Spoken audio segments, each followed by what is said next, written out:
And this is tape 3, side 2, I think, yeah. I'm in Yorkton, Saskatchewan. This is June 7, 1991. June 8. Is it? Okay, we'll correct the last several reports. Thanks very much, Chris. Chris Witkowski from Winnipeg, and I are here. Fuhr, F-U-H-R, from Langenburg. And he's very kindly come over to our exhibit here at the Parkland Mall, and will identify himself and give a mailing address, as we always ask, and then tell us when and where and what happened that time he had something in the field. You just talk to me, Mr. Fuhr, and I'll just hold this under your chin. You can look at me and talk. My name is Langenburg, Saskatchewan, Canada or whatever. Yeah, that's 536? 6. Okay. Langenburg. Remember your area code? Area SAO 2AO. Fine. Now let's go back to, what was it, 19 what? September the 1st, 1974. Okay. This was on a Sunday. And it was a cold, dreary day. Oopsie, at that time what they called it, now it's called Kelowna or whatever. Yeah, it's a good... I was cutting on the east end acre field. 50 or 15? 15. It was a 15-acre field. It was all all by itself in one corner. Okay. And I was swathing this crop east and west. I kind of wind blowing on the swath. Proceeding down to the center of the field, towards where that slough was. You couldn't see him from that distance, but when I got close, like there was something in the slough. Oh. I got off the swather, I walked towards the machines, and there was one in front of me. And I never noticed the other 3 or 4 on the other side of me. I observed the first one, and how close? Well, I was about 15 feet away from it. It was about a foot off the ground. It's when I noticed like the grass was moving on under it. So I backed up. I got back onto the swather again because I didn't trust myself. Yeah. And when I got back on the swather, I noticed there was 4 more on the left of me. And there was, they were sitting like in a half moon. The big ones were sitting in the center, and the smaller ones were on the end. There were different dimensions? Yeah, there was 2 small ones and 3 big ones. I'd say they were about 25 to 50 feet apart. They were in silver in color. You couldn't tell if there was windows in it or not because it was spinning at the time. Spinning is so fast you wouldn't have been able to tell? Well, rivets of some kind, but you couldn't tell if there was a window in it or not. Were they very tall? They were around 4 feet high. Were they very wide? Yeah, fairly wide. How wide was the big one? The big one was about 13 feet, like in circumference. By measuring the swirl in the air? Yeah, the circle. And the smaller ones? The smaller ones were about that big. And were the ones that were wider also taller? Or could you tell? Well, I don't know. I didn't even take note of that. I can't remember that. Yeah, you were busy reacting, I'm sure. Okay. But there's a few things like on the machine. It's like the object or whatever it was. It had a lip on the time. It was about a foot to 18 inches wide, all the way around. Around the lower edge? The lower edge of the machine. But I don't know. I can't remember too much of that. I only remember September 1st, 1974. But if I keep talking about it, it comes back. Yeah. Were there any animals? I put the cattle through the fences all over. Like we had a pasture close by, and none of the cattle would go into that field where they were sitting, because the slough was about maybe 500 yards from the gate.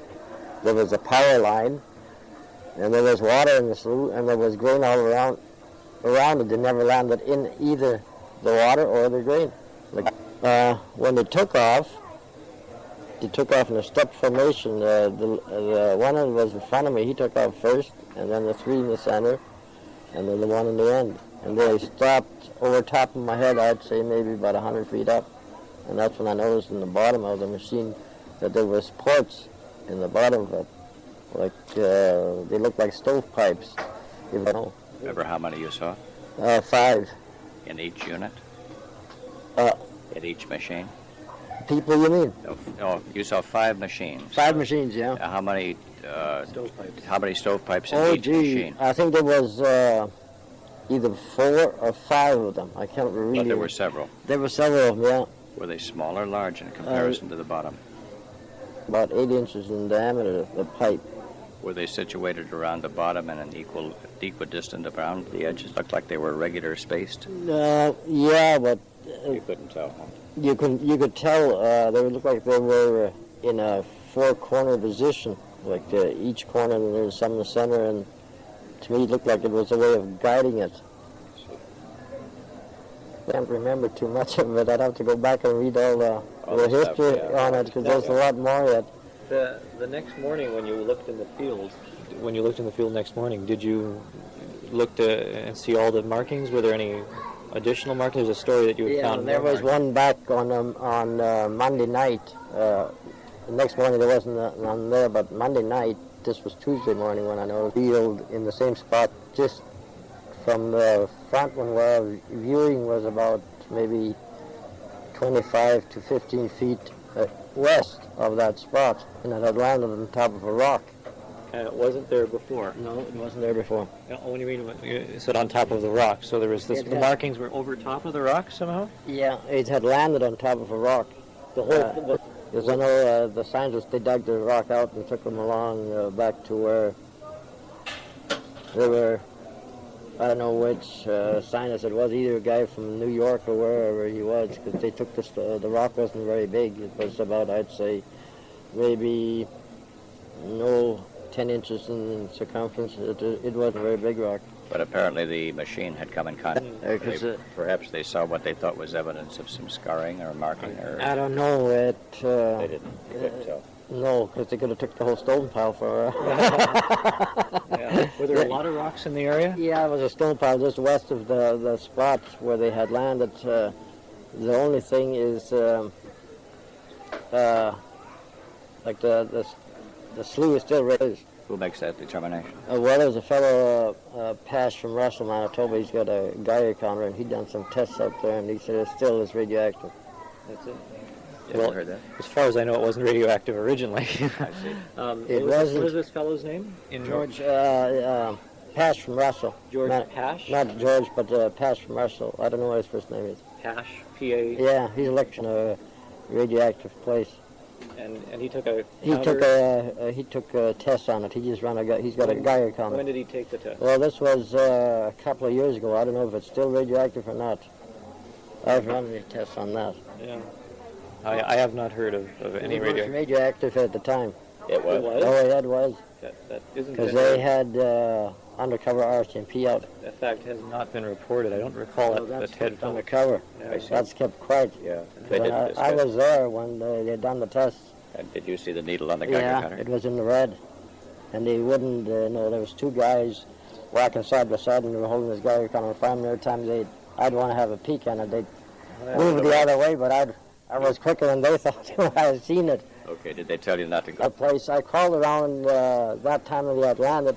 My father, he was all afternoon in there, Sunday, like when the time I had seen him. And Ron Moyer, a constable from Langenburg, he crawled around in there all day Monday. And Has anything ever happened to those 2 gentlemen? no, my father passed away several years ago, but Remember why he died? of cancer. Interesting. So that following winter, he had a lot of pain in his hands for some reason. And I still blamed it on that because it was, I'd say, maybe 15 or 20 minutes when I had went to the house and he went back out because he read about that years ago in the papers and he never ever seen a spot like that. So he went out with the car and he spent up a couple of times and I asked him what he was looking for. Well, he said they could have dropped anything, but I don't know. I looked all over. I couldn't find anything. But the only thing you could tell, they'd done tests. There was probe holes in the ground beside the 3 big machines. Probe holes by whom? By the aliens or whoever it was. But In other words, this was done before they were examined by scientists. yeah, Yeah, they were there when they found them. they were the holes like broom handles. Beside each of the marks, or just No, one? just by the 3 big machines. 3 big ones. There Whatever. were Okay. Did they make much noise? no. No noise at all. How long do you suppose they were on the ground before you saw them depart? Well, apparently some people in Langenburg had seen him the night before because they said the sky was one huge ball of fire in the north. And a fellow in the Saskatchewan hospital, and they were coming home. And they thought, his dad said, well, the moon is kind of low in the north. And they never saw nothing of it, but some fellows said in Langenburg that the sky was all lit up in the north. So what time they landed, I don't know. Yeah. But they were already there when you arrived, and they left shortly after you got there. Well, I could say shortly, about an hour, maybe hour and a half After of you saw elapsed them? time that I was sitting there, because I was sitting there out from 10:30 till 2. And did it seem like that long when you were sitting there?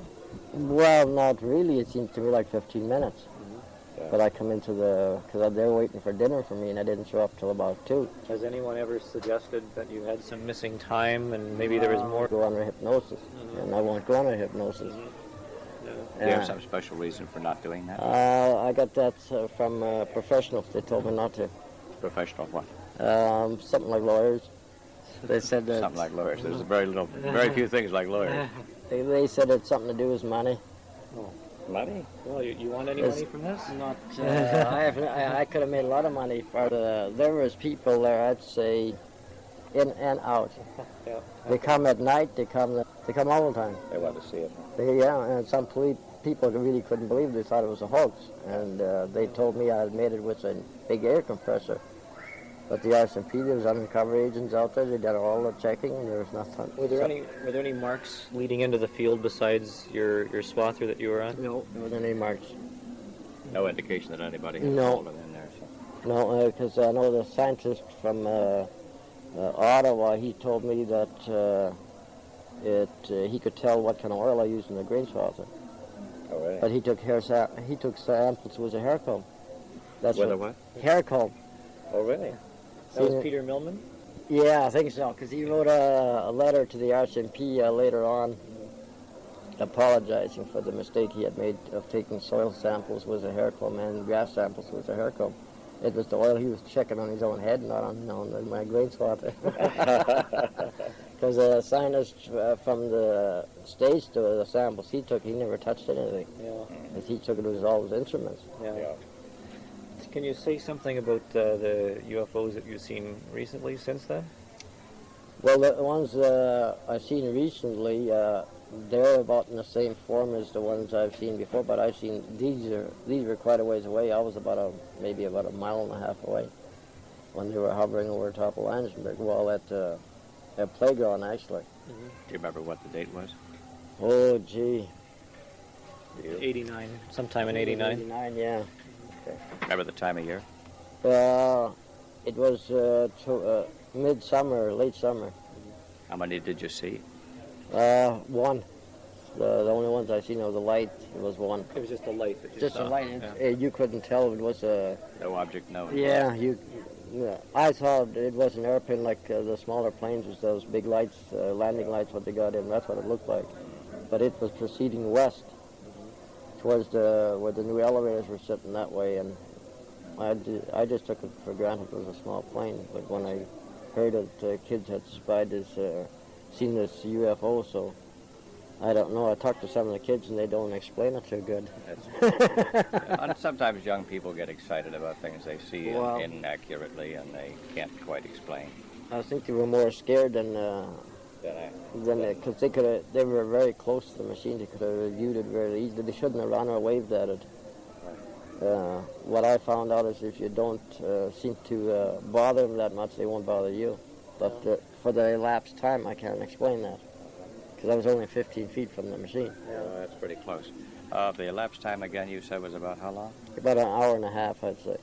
An hour and a half sitting there on your tractor. On the swather. The It was swather. a self-propelled swather, hydrostatic, because you couldn't move it. It was completely froze.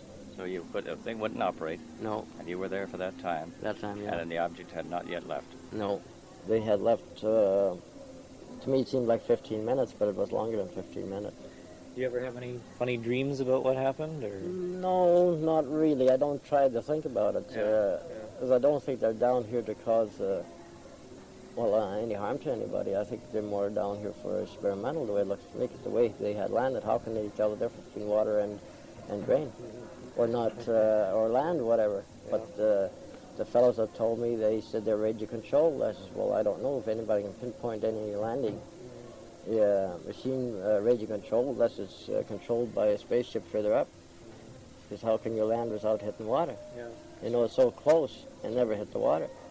They were approximately 3 feet from the water and about 3 feet from the grain.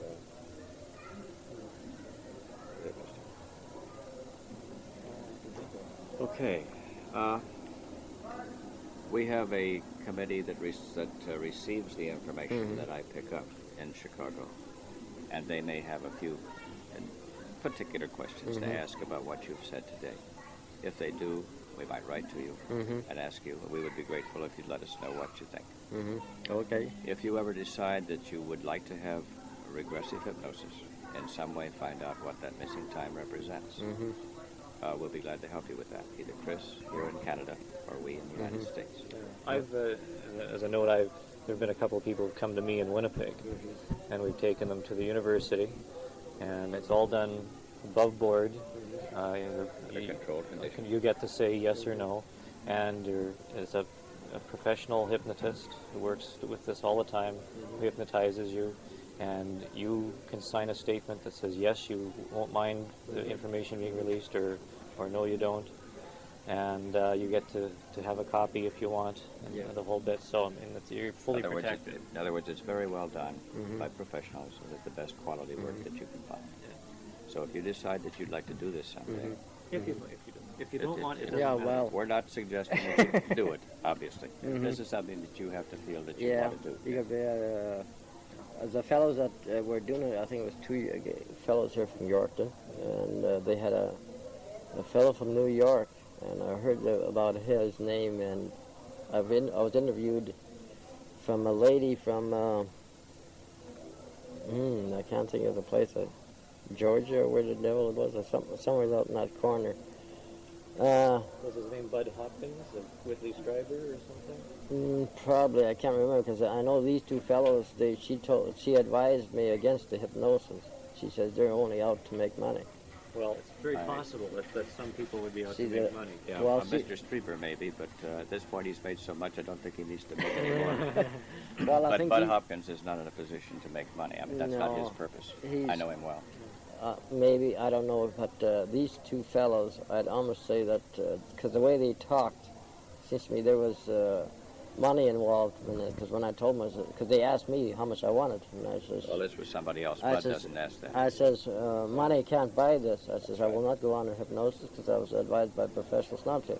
Well, I wouldn't go under hypnosis for money. Don't do it. No, No, because then you can be sure that they're going Yeah. to distort the information just for the sensation. well, part. I think the information what they wanted was to sell it to, National Enquirer. somewhere, and they were Movie or who knows what. bound to make a lot of money on it, because they kept bugging me for about a month to do this, and I wouldn't go under that. Just These no are the way. same guys who did the TV Yeah, thing? no, these are different fellows. Somebody else. Somebody else, they said they were from Yorkton here, but when I inquired, they weren't even around from around here. They probably didn't know how to find the downtown. No. Okay. Well, anyway, is there anything that you'd like to ask us? Chris Rutkowski is his name. John Timmerman is mine. What I'd like to know is what brings them down here? You mean me? No, the objects. Oh, the objects. I know what brought me here. If we knew, we wouldn't need to be doing quite so much research. Well, yeah, I should have brought all that information along, because I've got letters there from all over the world just about, and lots of people figure it's a kind of the well, according to like this war that broke out and all this stuff. It seems to me they're down here to control it. And I said if they wanted to control it, they could have controlled it from up there. They didn't have to come down here. Right. These are just dreams on the part of the people who are Yeah. guessing. We're all guessing. But they seem to be like professionals that wrote me these letters. You Well, know, there are people with alphabets after their name, PhD, this, that, and the other thing, are just as crazy as anybody else. Yeah, so don't let that no, They're, what they're I just as crazy as you and me, right? yeah, There we go. that's what they tell me. Well, see, like, I didn't actually report this. A friend of mine Your had brother-in-law reported or it. something? No, a friend of mine had reported it. He ended up in the hospital here in Yorkton, an infection in his eye, because he was out at this sighting on, was it Sunday or Monday? I can't remember. But he ended up in Yorkton. He told the nurses this. And the nurses, everyone reported to the television station. And the first thing, they were out there. And I couldn't figure out how the devil they got out there. Why didn't you report it? Well, the RCMP told us to keep it quiet because they were doing an investigation, and I never said anything because I never left the farm. I had undercover agents, I had dogs, I had everything out there. I had how many TV stations out there, and CBC Moose Jaw done a movie, like they shot film and lengths of film.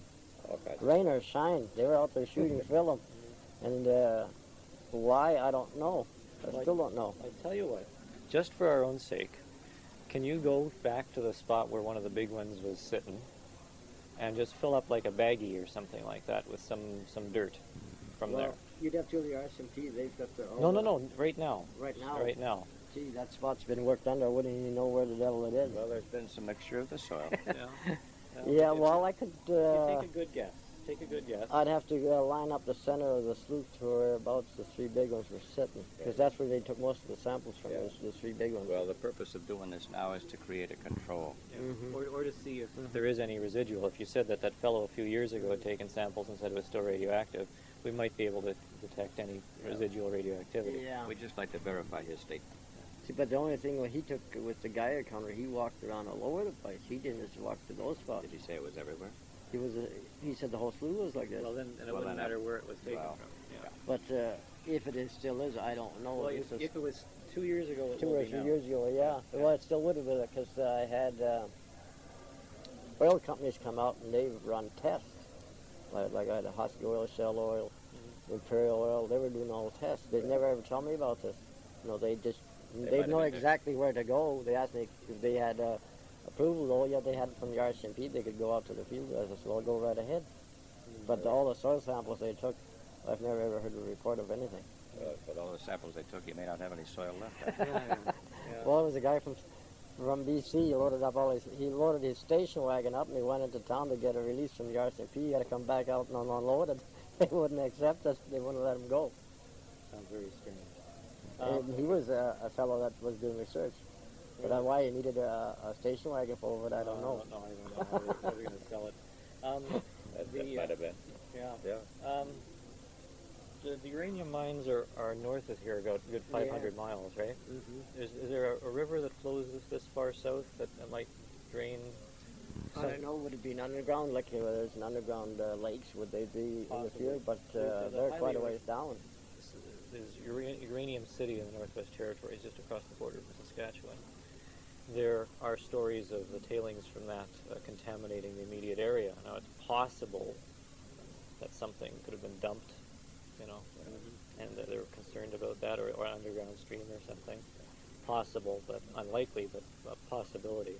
So it'd still be nice to get a chunk of the soil. I don't know. Just take it. It would take just a baggie full. Yeah. Send it in to us or myself or somebody, and Send it to Chris. and we'll just. It takes just 5 minutes to take a check, or overnight for a more thorough analysis. Well, I'd have to go to the RCMP to get a release one. Well, it's your soil, though. Well, it still don't matter. They will not release any soil. Really? No, it's all undercover. You cannot take any soil of any But kind Is anywhere. it Crown land? No, it's private property. Well, it's your property, though. Well, you still can't release. They've got permission over it. You signed papers. Yeah, I signed papers that no soil can be released unless they release it. They've got all the samples if you want it. No, they'll do this. Well, what about this fellow 2 years ago? Well, I don't know if he took soil or what, but How did he know it was? Oh, he was just he was walking around. just an electrician. He was because asked me, you got a guy counter. He wanted to see the spots that they had landed. And I said, sure, I'll take you out there. And as soon as he got out of the van, he noticed like the tops of his hands and the back of his neck. And I said, well, what's that supposed to do? Well, he said he worked in a place that was radioactive at one time. I'd be in very Winnipeg. suspicious about that man. So I don't know. He had a Geiger counter, and he went out and he said, "Well, let's go reject today." I have a Geiger counter too, but that doesn't make Well, me you a can drive out radiation there. scientist. You can run out there and have a look at it. So I don't know. I don't know. I don't have it with me. I don't know. Oh, Well, the only trouble is that I find it odd that the RCMP would tell you that you can't give people soil from your own property. That, you can't release it. It takes under investigation. I think that would be worth checking into. Is that at the Langenburg RCMP Yeah. or the RCMP here? Well, no, it's Langenburg Department, but there's a new corporal or whatever his name is, 74. There was the guy isn't there no more. He's retired, and the fellow's name was Ron Moyer. And he was being investigated, and there was nothing to be released without signing a piece of paper. Okay, if we were to get a letter from the RCMP stating that it would be okay for you to do that. I wouldn't go do that on my own without then. Okay, but if we were to get a piece of paper from them that said it was okay for you to do that, you would do that for us? Oh, I can do it for you. Okay, we send you the paper. Yeah. It's signed by them. Mm-hmm. Okay, we'll work on it. Okay, we'll work on it because you can't be suspected.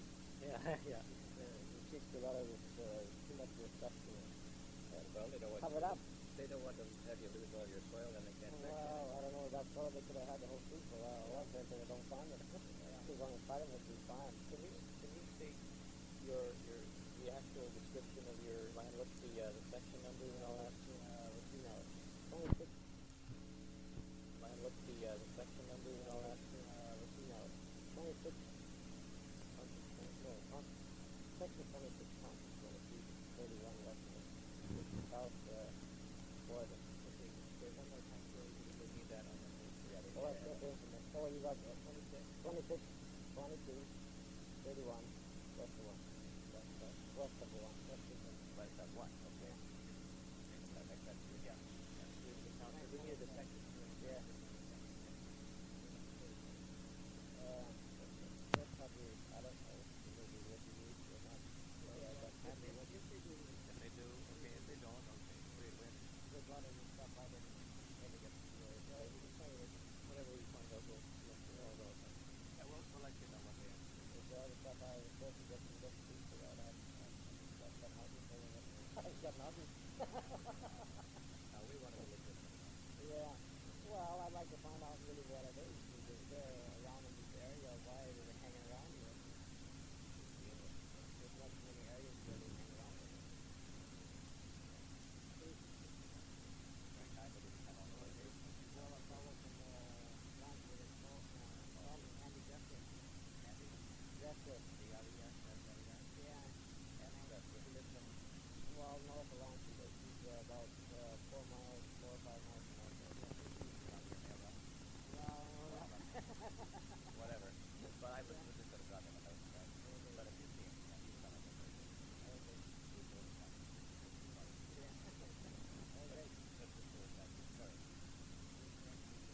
We'll correct your spelling. Yeah, well, I don't know. They've got Sorry about pictures that. right now.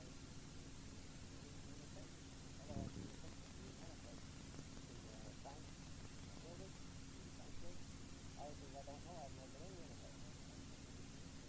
And they say the pictures hang on the wall there. That's all. I know. No, that picture there.